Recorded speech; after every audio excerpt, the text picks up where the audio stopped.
Today I want to teach you a simple technique. The more you study the human body, the more you study anatomy, it's just amazing how you are in so much of awe to see that our human body has built-in mechanisms to help us when we're too stressed out. But we don't use this. We're constantly looking outwards. We're not looking inwards. We think all of our solutions are going to be found outside of us. While many can, most of them is when we start looking inside of us. Now, we all know the impact of chronic stress on the human body, whether it's cancer, Alzheimer's, Parkinson's, dementia, diabetes, your skin, your hair, your weight, your bowel movement, your gut health, everything. We know that chronic stress has a connection with everything, including heart attacks, sleep deprivation, feeling sad. You have a lot in life, but you can't enjoy it because you're always stressed out.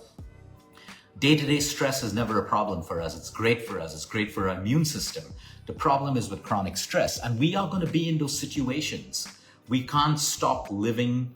Of course, sometimes we can slow down. Sometimes we can learn to accept. We can learn to let go. But hey, life is going to throw us problems at any time.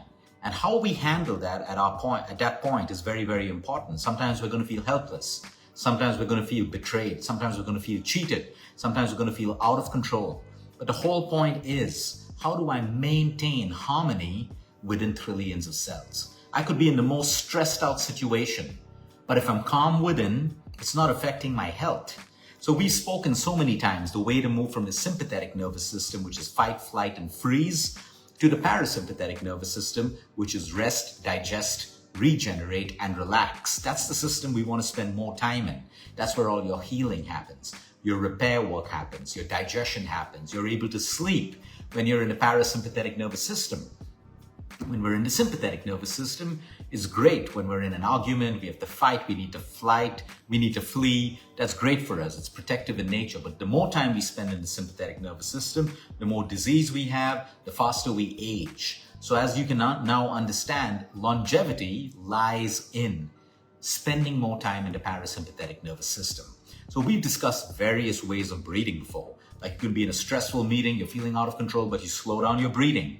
For example, your inhale will be 4 seconds and your exhale will be 8 seconds. Or your inhale will be 3 seconds and your exhale will be 6 seconds. And automatically you can bring down cortisol. So even though everything is stressful around you, you're not harming your body.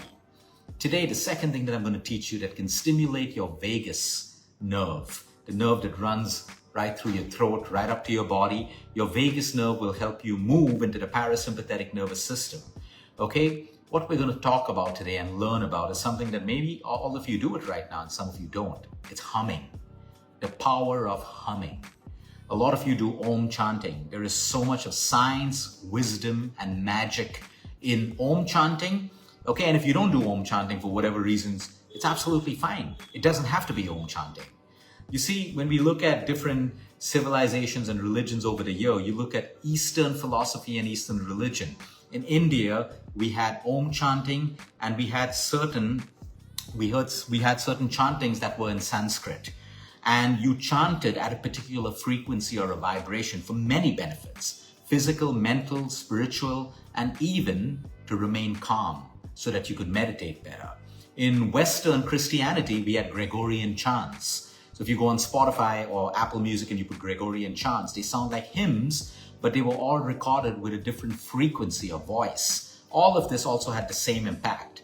Now, what I'm teaching you today is whether you're doing Om chanting, if you're doing Om chanting, great. Someone may just say, hey, I don't want to do Om chanting. Well, what does pranayam teach us? We have the humming bee pranayam, where you put your fingers in your ears, you cover your eyes with 2 fingers, and then you hum. Or to make it simple, because I'm a fan of simplicity, maybe you can't do that in a meeting, but what you can do is even just hum normally. How do I do that? I take an inhale, I purse my lips together, and I'm It could be as simple as that, and it doesn't even have to be loud. Of late, I've been doing it on flights, and I look on either side to see that no one can hear me, and it's perfect. I do it in meetings, and I do it when I feel stressed out. By humming, you immediately, in a couple of seconds, move to the parasympathetic nervous system. I teach my patients who are undergoing chemotherapy and radiation to also hum, because you're obviously stressed out.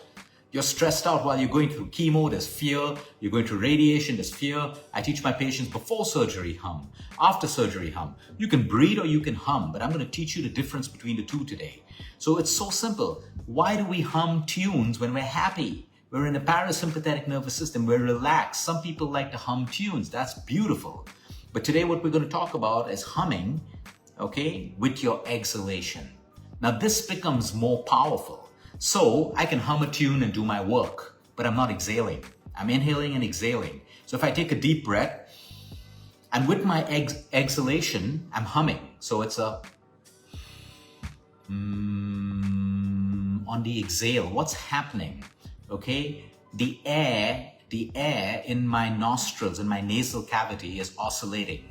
This increases the exchange rapidly between the air in my sinus and my nasal cavity, doubling or literally taking your nitric oxide production 20-fold.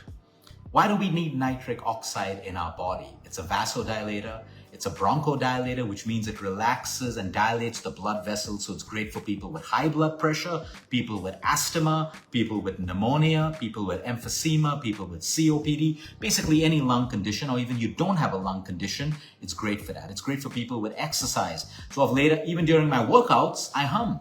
On my exhale, okay, because you lift, inhale, exhale, whichever way you're doing it, I hum on my exhale sometimes, not all the time, because it's a vasodilator. I'm sending more blood flow to my muscles. Although over here, the nitric oxide production is going to be in your nasal cavity. It is great for you. Nitric oxide is antimicrobial, it's antiviral, it's great for your blood vessels, it's great for high blood pressure, it opens up your nasal passages. So usually, sometimes my sinuses get blocked when I have allergies or I sleep in an air-conditioned environment. Humming actually makes you feel better when you get those blocks. So number one, it's for your stress levels. I want you to learn this because like I said, we're going to get stressed out at many, many times in our life. We are going to get stressed out at many, many times in our life. So what you can do and make a practice of this. You're stressed out, inhale, on the exhale, hum. Inhale, hum. Now, some of you may have your Om chanting practices or your humming or your Brahmari practice in the morning or night. That's great. Now, humming before bedtime can also help you sleep deeper. Number one, it relaxes your muscles, relaxes your blood vessels that supply blood to your brain, which is needed when you're falling deeply to sleep. So now you know left nostril breathing, you know Anulom Vilom. You can do Brahmari, or you can just simply, before you lay down, hum. Inhale, and a deep exhalation with your humming.